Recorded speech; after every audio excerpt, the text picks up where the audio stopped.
Hey everyone, so in this video we're going to take a look at another free Unity asset available on the Unity store. This time we're going to look at the low poly server room props by iPoly3D. As typical, you can just go to the store. There'll be a button that says add to my assets. That's it. That's all it takes. There's no checkout procedure. And then once you've done that, when you go to window within a project, you can choose package manager. And then when you're in the My Assets category, you should see it listed in alphabetical order. There'll be a download and an import button. Two quick things I want to mention about this. One, this looks to be a really new package. It looks like it was uploaded just 3 days ago, at least as of the time of this recording. And second of all, it looks like, according to the description, it says includes Blender source file. Now, I haven't touched Blender in years, but if I'm understanding correctly, that means it's the project file for Blender, which means you could edit these in Blender and then re-import into your project. So that's really great that they included those if I'm understanding that correctly. Okay, so what do we get? Well, this is the demo room. So as typical with 3D assets, you'll usually get a demo room with the assets all together. And then you also get the separate prefabs in a separate folder.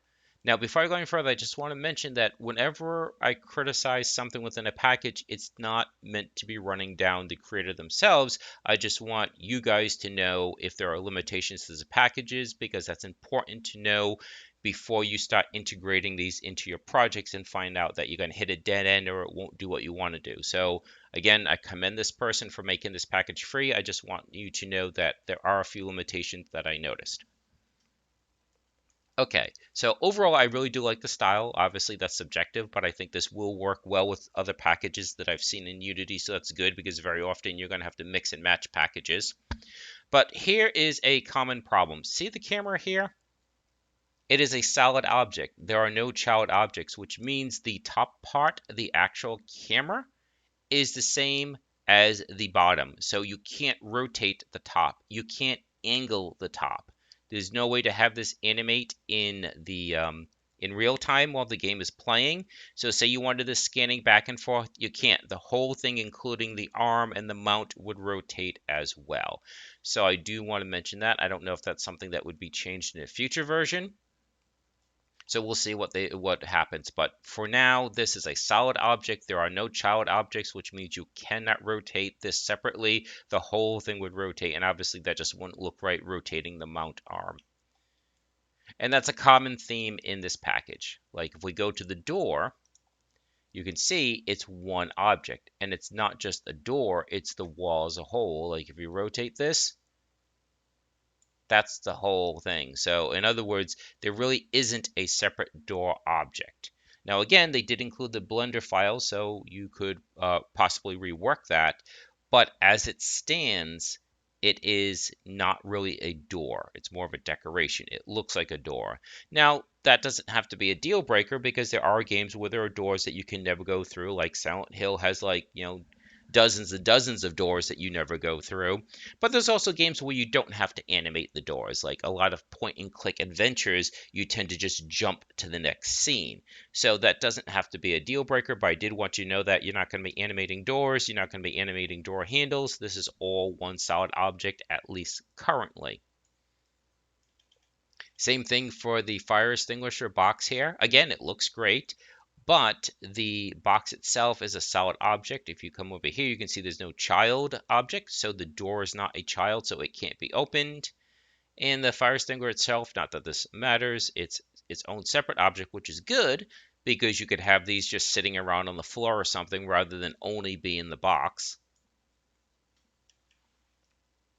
And let's see if there's anything else that I noticed. That, like I said, that's really the common theme, is the fact that things are solid when you would actually kind of hope that they would be multiple objects, that they're one object instead of multiple.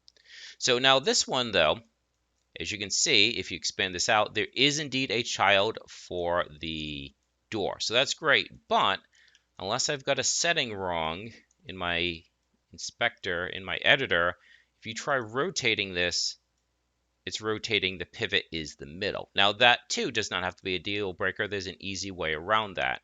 You could, because this is a child to this, you could add a parent in between this and this. Have it be like an empty object, have it be really small, and you would line it up with this edge. It doesn't have to be the whole edge. It could just be like a single point, but by making the door a child to that parent that's over here. If you rotate it in place, then the door will rotate around it. And there's a couple ways you can go about it. That's one quick way. So you create an empty parent to this object, and then you rotate that object. And whether you use a pre-made animation or you use the physics system, either way, whichever works. So again, these things don't necessarily have to be game breakers. It all depends what you're trying to do. So how much interaction do you want to have with these objects? You might just want props, and that's fine.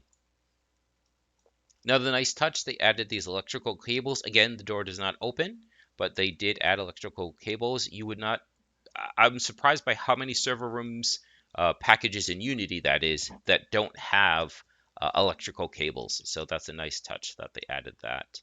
And I think that's about it. Let's take a quick look at the prefabs. A couple of them are really similar, like this one and this one. I honestly don't know what the difference is. I tried rotating around the back. It's not like there's anything different there, so I'm not quite sure.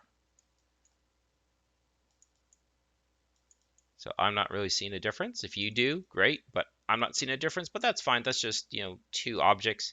There's more they give you. Some of them it is obvious what the difference is. Like there's this monitor and there's this one.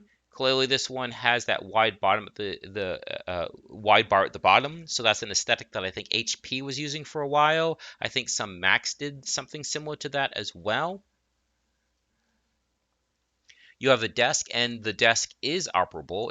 You can interact with it because if you click on these, you'll see there are indeed individual cubes. In fact, in the demo scene, I believe one of the doors was open. So every one of these doors can indeed be animated. So whether you use a pre-made animation or you use the physics system, you can indeed animate this and have things inside the drawer. So that's great.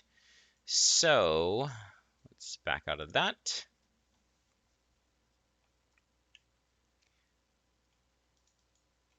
Just a PC, good detail to it.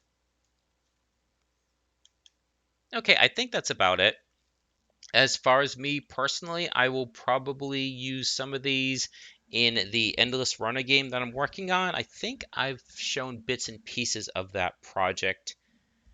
And I think that's about it. So if there is anything else you want to see, just let me know. I typically do examples of spawning, but honestly, these are typical 3D objects. So you could look at any one of my other videos to see how to spawn these. But if you do want an example, let me know, put it in the comments, and I'll do a separate follow-up video showing you how to spawn the objects. But again, spawning a prefab really isn't any different from one project to another. So I certainly don't want to waste your time.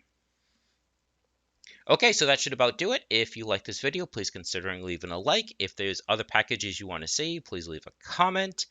And please consider subscribing because like 5% of all views come from subscribes. So most people aren't subscribed. But again, that's certainly your choice. And I hope you found this useful. And please do enjoy the rest of your day.